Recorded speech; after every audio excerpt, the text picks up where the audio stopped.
আসসালামু আলাইকুম viewers, welcome back to my channel.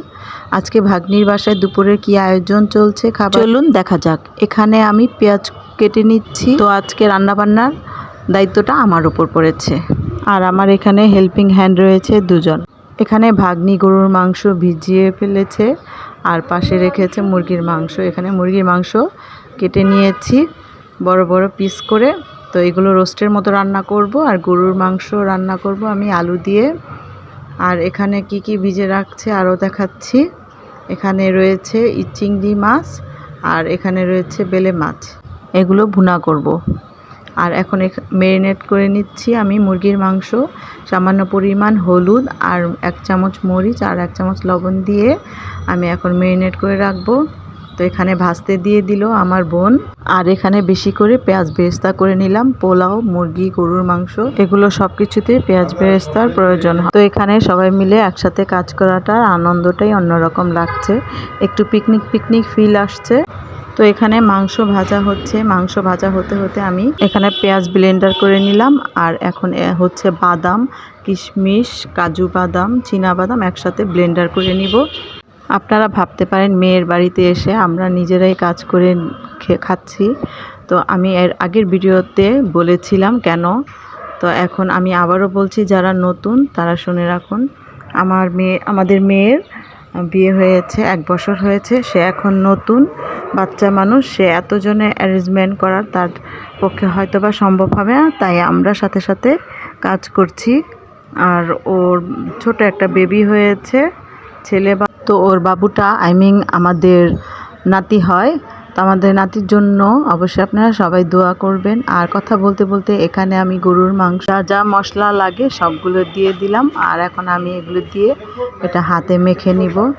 তো এখানে হলুদ গুঁড়ো, মরিচ গুঁড়া, ধনিয়া গুঁড়া, আদা রসুন আমরা সচরাচর যেভাবে মাংস ম্যারিনেট করি সেভাবেই দিলাম।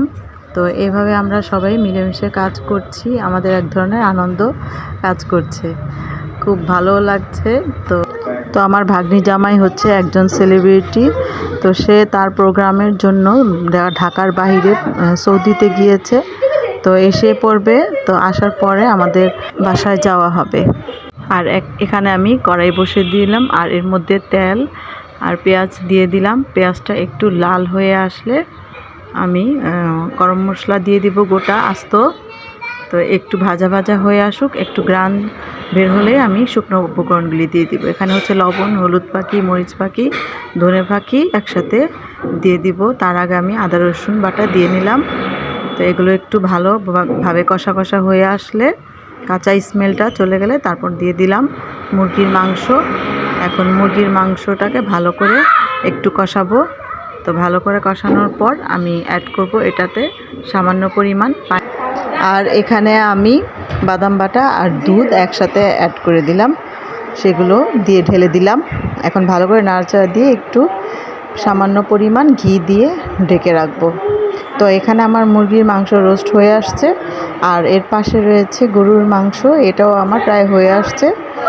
আর এখানে আমি পোলাও রান্না করে নিয়েছি কথা বলতে বলতে। তো আমার সব কিছু রান্না ডান। আর সব শেষে হচ্ছে স্বামী কাবাব রান্না ভাজবো। আর এগুলো আমার ভাগ্নি আগে থেকেই বানিয়ে ফ্রোজেন করে রেখেছিল, যাতে করে মেহমান আসলে তাড়াতাড়ি ভেজে অ্যাড করতে পারে। তো আমি এই ফাঁকে এগুলো ভেজে নিচ্ছি। আর এখানে আমাদের রান্নাবান্না শেষ, এখন হচ্ছে খাবারের পালা। আর এখানে কি কি রান্না করলাম দেখতেই পাচ্ছেন। বেলে মাছ, চিংড়ি মাছ, সকালের ভর্তা, তারপর হচ্ছে আপনার এই যে টিকা ভাজা, লেবু, সালাদ, পোলাও, মুরগি, গরুর মাংস ইত্যাদি আজকে মেনু ছিল। তো যে যেটা খাবে তার রুচি মতো নিজেই বেড়ে নিচ্ছে। কেউ পোলাও মুরগি, কেউ ভাত ভর্তা। তো আজকের মতো এখানেই বিদায় নিচ্ছি। আল্লাহ হাফেজ।